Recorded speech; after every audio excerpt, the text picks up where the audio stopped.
Sahabat jiwa yang dirahmati Allah, di segmen ini kita akan membuka sesi tanya jawab dan nanti akan dijawab langsung oleh Ustadz Irfan dan juga Ustazah Syifa. Hadirin yang bertanya boleh silahkan. Baik, Assalamualaikum warahmatullahi wabarakatuh. Izin bertanya dengan saya Dara dari Jatiwaringin. Bertanya terkait sebenarnya seyogyanya seorang wanita ketika memutuskan untuk menikah itu kan ingin mendapatkan sebuah keluarga yang sakinah mawadah warohmah dan juga mempunyai keturunan yang baik pastinya insya Allah.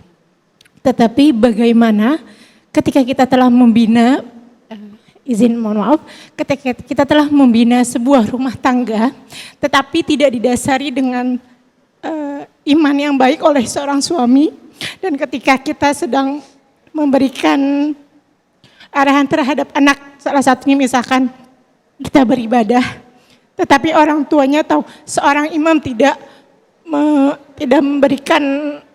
memberikan contoh.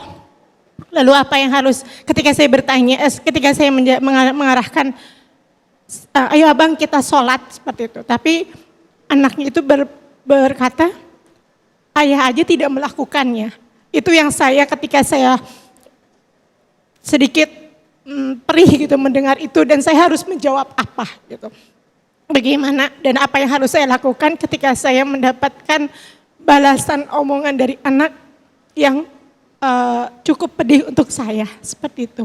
Terima kasih Pak Ustadz. Jazakumullah khairan jazaa. Mohon izin Ustazah, Kak.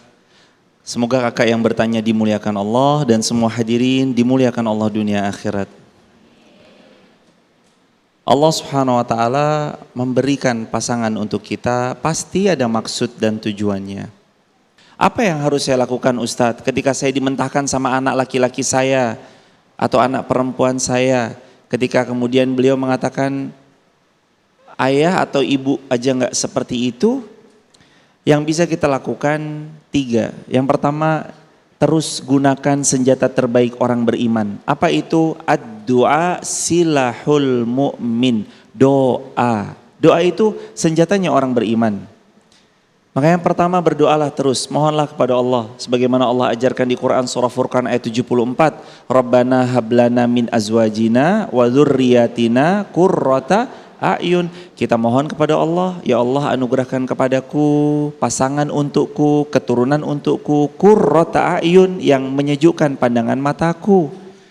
Setelah kita terus mendoakan, saya sudah mendoakan Ustadz, harus apa lagi saya? Sedangkan beliau belum berubah. Kata Rasulullah yang kedua, innallaha la yamallu hatta tamallu. Jangan pernah bosan. Kadang sebagai pasangan kita cepat banget bosan. Kita mengajak pasangan untuk taat, tapi baru ajakan ketiga kita udah bilang, toh kan gak mau lagi kan, udahlah terserah kamu. Jangan, sedikit-sedikit kita menganggap ya udahlah kalau dia nggak mau. Kalau dalam bahasa Jawanya tuh mutungan. Kita tuh sering banget juga mudah banget berputus asanya. Jangan, dalam Islam tidak mengenal putus asa. Setelah berdoa yang kedua, jangan bosan-bosan, ajak. Lalu yang ketiga, hendaknya kita memberi tauladan. Sebagaimana Allah juga berfirman dalam Quran surah Al-Baqarah ayat yang ke-43, 44, 45, di antara kalimat tengahnya adalah kenapa manusia itu menyuruh orang lain berbuat baik sedangkan dia lupa sama dirinya sendiri? Jangan ya. Atamuruna nasa bil bir wa tansawna anfusakum wa antum tatlunal kitab afala ta'qilun. Kenapa kita nyuruh orang buat baik kitanya enggak? Kan kitanya juga harus memberi teladan kebaikan. Anak kita melihat siapa yang paling dekat, ayahnya, bundanya. Maka mari kita teladankan kebaikan. Singkatnya 3. 1, terus doakan. 2, jangan bosan-bosan, ajak kepada kebaikan. 3, beri teladan terbaik untuk buah hati tercinta kita. Semoga Allah memberi taufik agar kita semua bukan cuma jadi anak yang baik, tapi kita jadi orang tua yang baik. Bukan cuma jadi anak yang solih, tapi semoga Allah mengizinkan kita jadi orang tua yang solih. Amin ya Rabbal Alamin. Amin ya Rabbal Alamin. Masya Allah, terima kasih Ustadz untuk jawabannya. Dan hadirin, kami masih membuka sesi tanya jawab. Yang ingin bertanya boleh silahkan sebutkan nama dan pertanyaannya. Assalamualaikum warahmatullahi wabarakatuh. Saya ingin bertanya kepada Ustazah Sifa. Sebelumnya perkenalkan, nama saya Surya. Saya juga di pengajian Majelis Taklim Ustazah. Sebelum saya bertanya, saya ingin sekedar curhat sedikit Ustazah. Yang mana di sini saya sebagai ibu rumah tangga mempunyai 4 orang anak yang bermasalah ini di nomor 4. Yang alhamdulillah sekarang sudah di kelas 3 SMP dan di dalam pesantren, yang mana ini detik-detik untuk tamat SMP dan akan meneruskan jenjang ke SMA. Di sini dia ingin keluar dari pesantren tersebut dan ingin sekolah di sekolah SMA biasa. Saya langsung sedih mendengarnya. Sedihnya, posisi saya yang jauh, kebetulan anak saya berada di Aceh. Hati saya sedih gitu, tetap sedih. Nah, di sini yang ingin saya tanyakan, bagaimana saya seorang ibu, tipsnya itu agar anak saya ini bisa lembut hatinya, bisa cara saya memberikan pandangan kepada anak saya bahwasanya sekolah yang dia sekarang ini lebih bagus gitu untuk dia ke depannya. Itu saja Ustazah. Terima kasih. Assalamualaikum warahmatullahi wabarakatuh. Waalaikumsalam warahmatullahi wabarakatuh. Masya Allah, ini sepertinya sama kita karena anak saya juga baru akan selesai SMP. Dari pondok juga, dan insya Allah akan melanjutkannya di luar, jadi tidak melanjutkan lagi di pondok. Intinya Ibu adalah pertama, komunikasi kita terhadap anak-anak yang sedang umurnya ini beranjak dewasa memang lebih diperlukan perhatian. Artinya kalau dari saya, bagaimana kita bisa membahasakan keinginan kita, tapi di satu sisi mendengarkan apa yang anak kita akan lakukan. Karena sekali lagi yang menjalankan nanti apakah dia bersekolah, apakah dia akan di pesantren atau dia akan di luar adalah anak kita sendiri. Ada satu hal yang pada saat saya melepas anak saya juga ke asrama pada saat itu, saya berpikir bahwa saya punya keinginan, anak pun juga punya keinginan. Tapi kalau dia nanti nggak betah, yang ada yang di pikirannya dia bukannya menangkap ilmu, tapi kepengen keluar, kepengen pulang, dan pengennya sama kita misalnya.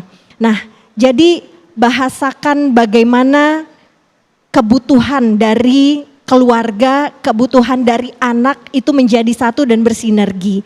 Bahasakan bahwa kita pun mendengar apa yang mereka inginkan dan juga mereka pun insya Allah akan mencoba belajar untuk menerima apa yang kita inginkan. Insya Allah kalau kita berdoa kepada Allah dimanapun mereka, apakah bersama kita di rumah ataukah di pesantren ataukah di tempat lain untuk mencari ilmu, kita berdoa mudah-mudahan Allah akan menjaga anak-anak kita dan Allah akan memberikan kemampuan kepada kita untuk bisa merawat dan mendidik mereka dengan baik. Insya Allah tentunya dalam ketakwaan dan keimanan yang kita inginkan bersama-sama. Kita sama-sama doa ya Ibu ya. Baik, terima kasih Ustazah. Tentunya juga ini jadi pelajaran kita supaya kita semua bisa terus membangun surga dalam keluarga. Amin, insya Allah. Baik, sahabat jiwa, di segmen selanjutnya kita akan bermuhasabah bersama. Untuk itu jangan kemana-mana, tetaplah di Renungan Jiwa.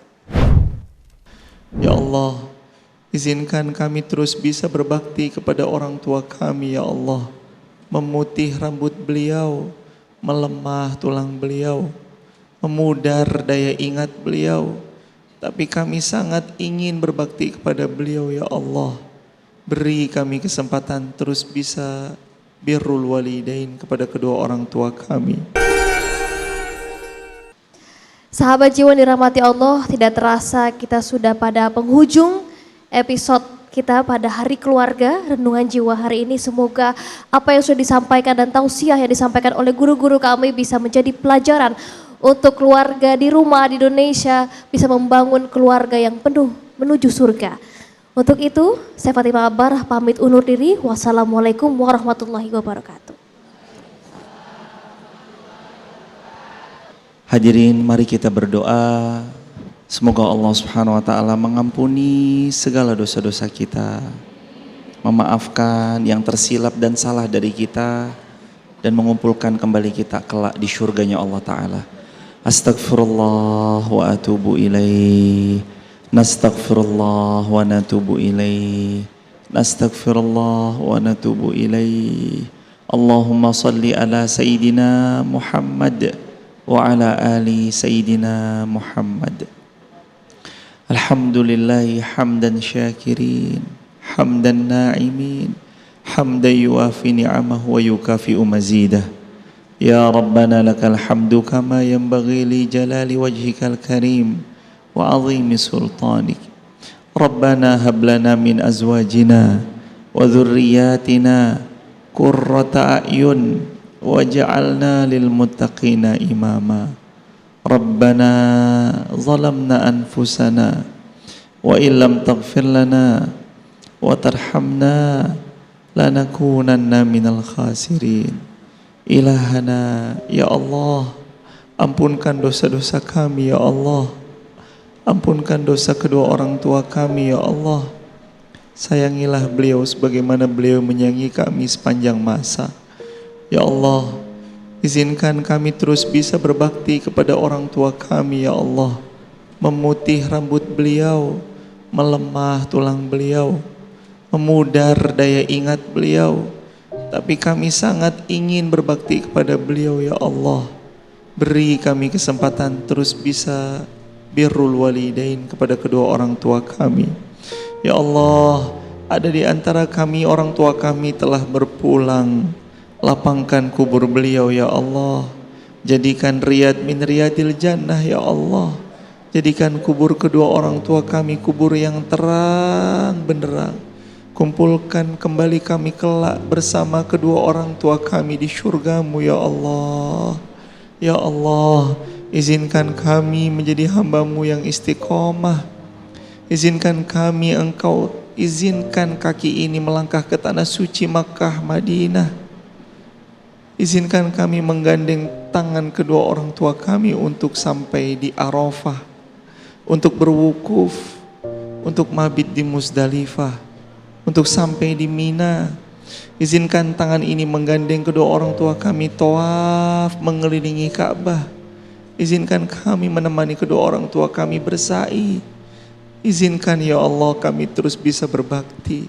Wahai Allah, jangan biarkan ada di antara kami keluar dari tempat ini kecuali Engkau lapangkan dadanya, Engkau hilangkan sesaknya, Engkau mudahkan urusan-urusannya, Engkau bahagiakan kehidupannya.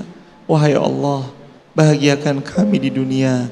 Karuniakan kepada kami keluarga yang sakinah, mawaddah, warahmah. Anugerahi untuk kami keturunan yang salih dan salihah.